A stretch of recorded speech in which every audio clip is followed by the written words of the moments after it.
Hey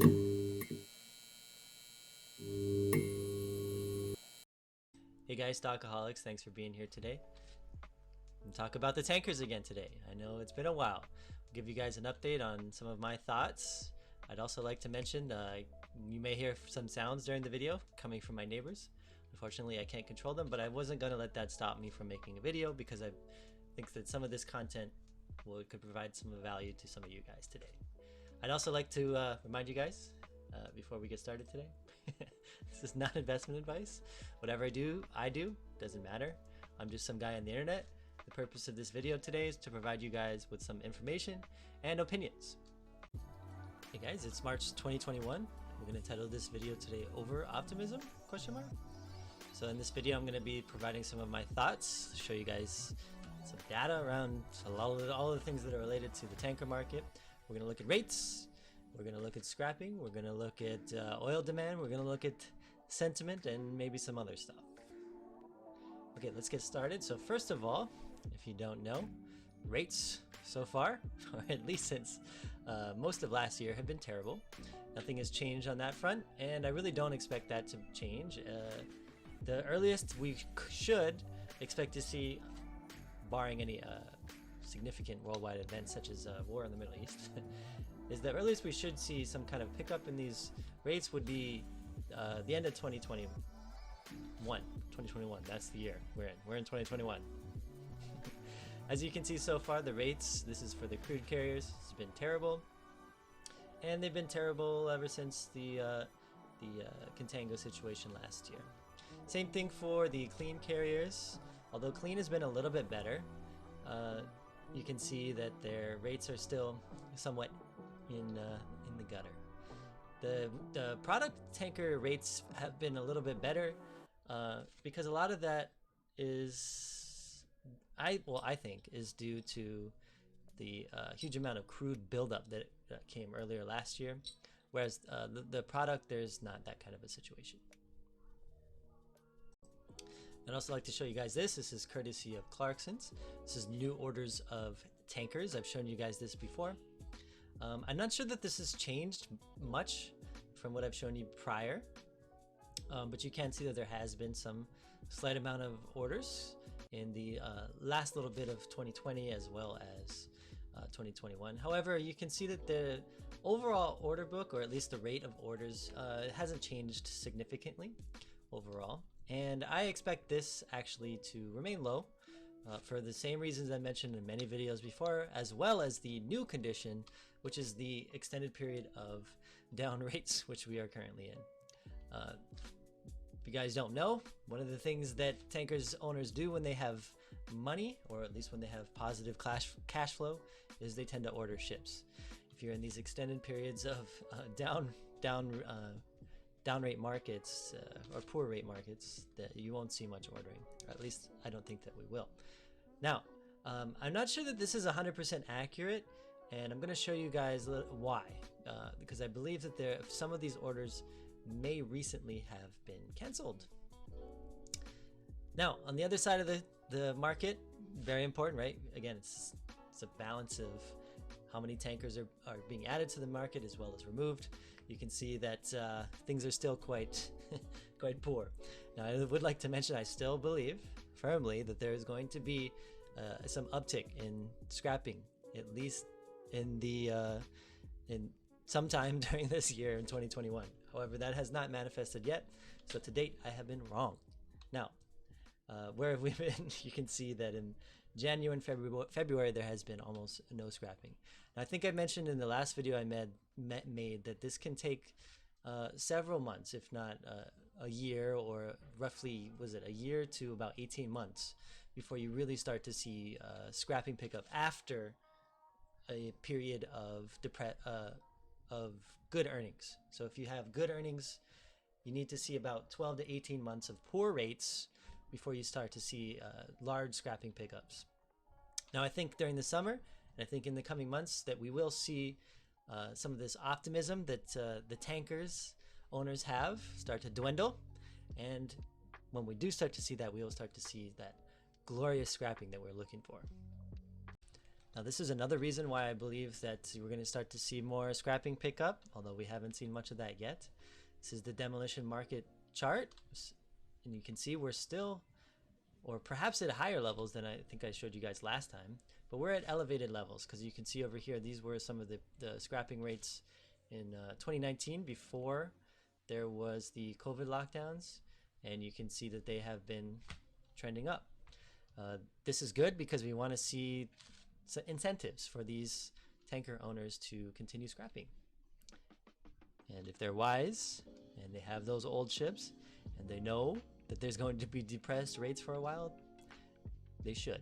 And perhaps one of the things that you might want to look for in a diligent tanker company or something that's well managed is the tanker companies that actually scrap, and they utilize these rates. They make good decisions. In terms of oil demand, according to the IEA and Statistica.com, there is a slight difference in what they anticipate for oil demand for the remainder of the year. However, I don't think much has changed in terms of projections since the last video I made. However, world oil demand is set to grow by 5.4 million barrels per day in 2021 to reach about 97 million barrels per day. So this is an increase compared to last year. However, most people still are not anticipating oil demand recovery to that 2019 level, right? While oil demand is expected to fall by 1 million barrels per day in Q1 from already low Q4 20 levels. I think that has to do with some of the European lockdowns that we've seen recently. A more favorable economic outlook underpins stronger demand in the second half of the year. The incorporation of new data lowered the 2019 baseline by 330,000 barrels per day. I think one of the things that is really still underpinning this market, which I'm going to show you in a second, is that airline industry. Now, what you're looking at here is probably the thing that is most hindering the tanker market to date, and that is the number of flights performed by the global airline industry. And you can see last year absolutely decimated the airline industry in terms of the amount of flights, which in turn reduces the amount of aviation fuel and thus the amount of oil being transported all around the world. In 2021, this is still low. However, we have seen vaccines. We've seen all of that thing going all around the world. We've seen things like travel passes and things like that. I would personally like to see less restrictions. I'm seeing all around these, especially Western governments, these specific kinds of restrictions. I would like to just see a relaxing of this kind of thing by now. But we'll see what the rest of the year looks like. I think I said this in the last video, where I think this estimate is low. I still do. I think that there is could be wrong, but I think that there is a pent-up demand for this kind of thing. Now, if the restrictions, if they continue to be in place and they continue to be a hindrance to air travel, maybe these guys will be more correct than me. We'll see. Now, something else I think that is very interesting to show you guys is this graph here. This blue line represents crude oil stocks where we are at the present, and this gray area here represents the 5-year range on where our oil builds have been. And you can see, this is which I find to be very, very good news, is that we are finally not above this range anymore. In fact, we have re-entered this 5-year range, and that our crude oil builds are somewhere in a normal 5-year range. So what this suggests is that if oil demand starts to pick up, that we will see this translate into earnings for tankers, because it's not going to be drawn from some land source anymore, but instead it will have to be transported from oil producer onto a tanker to somewhere else. Now, on the other side of that, although the last thing was a bit of good news, this I find to be bad news. Now, a lot of people disagree. They'll say, stockaholics, high oil prices suggest that there is an increase in oil demand. I don't see this as good news. I see this as bad news, and let me explain why. Now, number one, OPEC has continued to reduce oil supply, which is great for oil companies, and that's great for oil price, but it's not good for tankers. This is a supply side constriction, not necessarily a demand-induced increase in oil price, right? Now, number two, there's another side of it, which I think a lot of people miss, is that high oil prices are actually bad for demand. So if we have higher oil price, it's also restrictive to oil demand. And we want to see high oil demand, so thus in turn we see higher oil supply to get on those ships, right? The higher the oil price climbs, the less demand that we will see. So really, if we're going to be bullish on tankers, we kind of want to see, at least, especially in a world where we see that there's a lot of world economies are in pretty precarious positions because of what happened last year with the cerveza sickness, of course.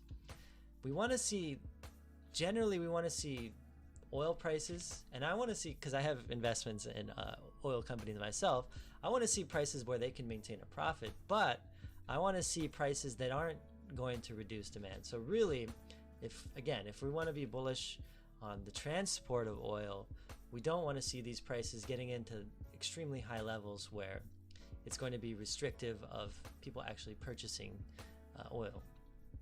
Now, one of the things you see when there's good rates, right, is you see tanker owners, they buy ships, right? So last year there was some very good rates, and I think I showed you this in one of the prior slides where there has been some orders, but recently there has been some good news, probably because some of these tanker owners realized that a lot of things I've been sharing you, that there is an oversupply in the market and that rates are likely to be terrible for a while. Recently, VLCC order for 10 VLCCs canceled. This is a big portion of the order book. And VLCCs are one of the largest segments of shipping for oil. If we're going to see a cancellation in any kind of tanker, the best one we could see would definitely be VLCCs. So if we're seeing a cancellation of these 10, which represents 13% of that order book, which is why I mentioned in one of those slides, I wasn't sure if what they were showing was accurate because of this. So this currently leaves 67 VLCCs in the order book, which is still a very low percentage of the overall fleet, which is the same as the number of vessels older than 20 years. So what this signifies is that for every ship that's likely to enter the fleet, there's likely to be at least one that is going to be scrapped. This is an article from the Maritime Executive. After saying that it had a good start to 2021, Hyundai Heavy Industries is reporting a setback for its order book. In January, HHI received orders for 14 ships valued at $1.4 billion. They said that it was about 3 times the order they received in the beginning of last year. But in a regulatory filing on February 4th, the parent company Hyundai Heavy Industries Holdings announced that it has been forced to cancel these 10 contracts, valued at nearly almost $1 billion due to the failure of these clients to meet deadlines for progress payments stipulated in the contract. They're probably realizing, like, frick, I don't want to have some brand new VLCCs in what is likely to be a continued depressed market. I hope that more tanker owners continue to share that kind of a sentiment. The client did not pay the contractual shipbuilding fee within the deadline, so we notified the client of the termination of the contracts. Okay, so my thoughts and what I've done or what I've been doing. Part of being a contrarian is trying to be agnostic in my positions. I'm going to say unpopular things, and I think that some of the things that I'm going to say here are part of that. Money outflows last year were extremely overdone in the sector. One of the things that I found very interesting last year is that even though we had one of the best years on record for oil tankers, the analysts in the sector actually had lower price targets than they did now in a worse environment. Some of the price projections that I see make absolutely no sense. In fact, I think some of them are disingenuous. I think that they're could be trying to manipulate the market in some way, but that's just my opinion. But anyway, what that taught me is that you should probably make your own decisions. Don't listen to anyone. Do some research. Look at some of the things that I've been sharing with you. Look at these individual companies, see what their decision-making process is, and see if what they're doing makes sense, and invest accordingly. Yeah. Now, I also believe money inflows. Since we've seen in this sector since November, they're also overdone. So just like we saw an extreme overselling prior, I think I am going the opposite way as a lot of the analysts, and I think that there's too much money in the sector now. Again, I'm sure that's going to be an unpopular opinion, but I'm going to say it anyway. A lot of the inflow that we've seen in tankers doesn't correlate to the fundamentals. It's just been money inflows that correlates to overall market inflows, and you can see this in all kinds of sectors over the past couple of months. Now, barring we saw a couple of days in the past week where some people are freaking out because the interest rates have been going up, but overall in the past month or two or three, we've seen an incredible amount of inflows in all markets, and you've seen a lot of sectors going up. Now, the fundamentals in the tanker market are bad. I've shown you some of those things, right? But we are still seeing more inflows, this is fundamentals, on the order book than we're seeing scrapping. What that means, that there's an oversupply of vessels, even for 2019 oil demand levels. So if we don't see more scrapping, and we're in an environment where we're seeing depressed oil demand, we're not going to see positive rates for tankers. We're going to see poor rates, and we will really need to see scrapping pick up. Now, I do believe that tankers owners will pick up scrapping, but just like I know that there's been a lot of optimism for the average investor, there has been optimism with tanker owners. And I've seen a few interviews where I've perceived the tanker owners to express what appear to be genuine optimism. Now, I don't like to see that. I'll tell you why. If tanker owners are optimistic, that is going to cause them to do certain things that will limit the overall market. If all the tanker owners are optimistic, we will not see scrapping at the rates that we need to. I think this is going to change. It will.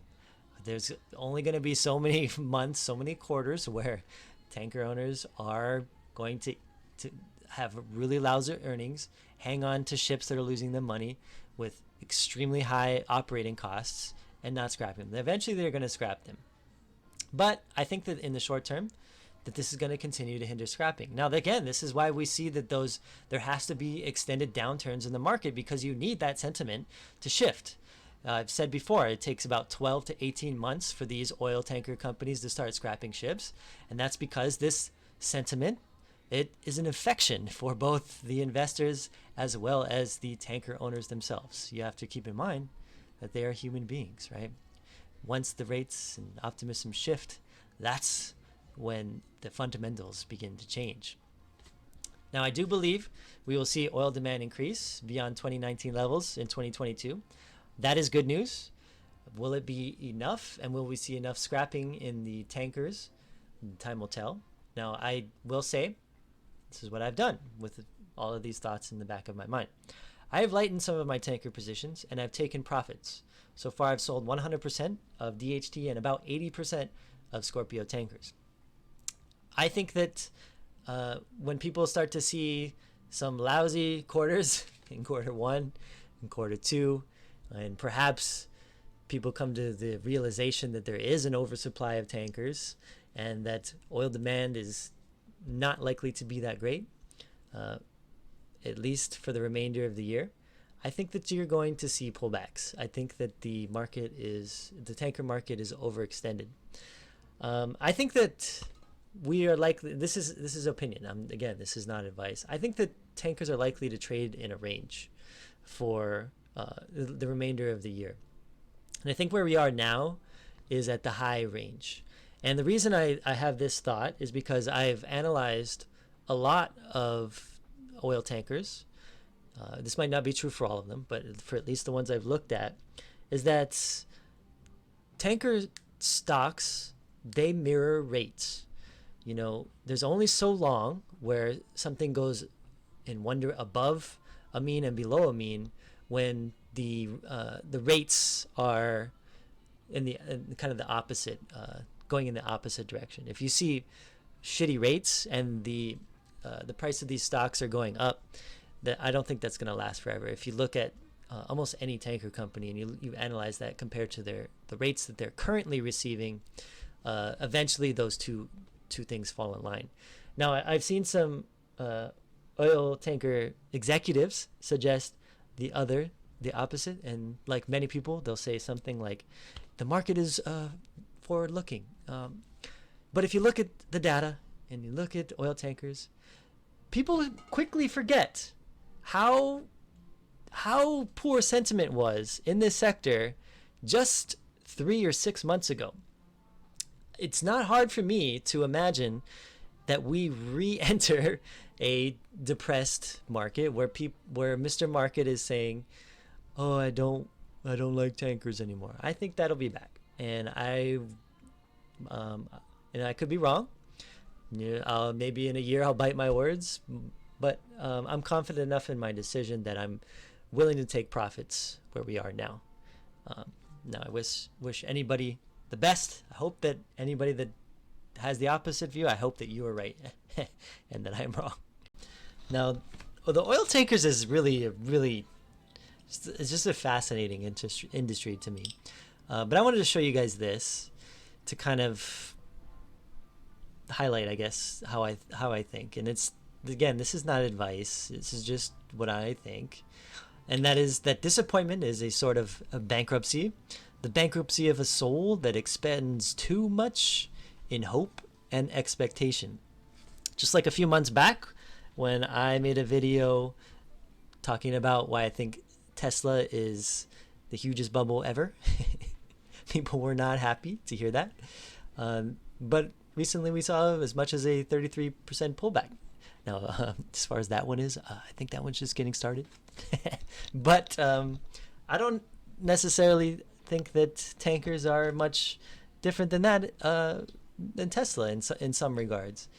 When something goes up too much, too fast, those things have to come back down too. They have to come back to some sort of a reality. And again, what I think that reality is for tankers is not as optimistic as a lot of people are.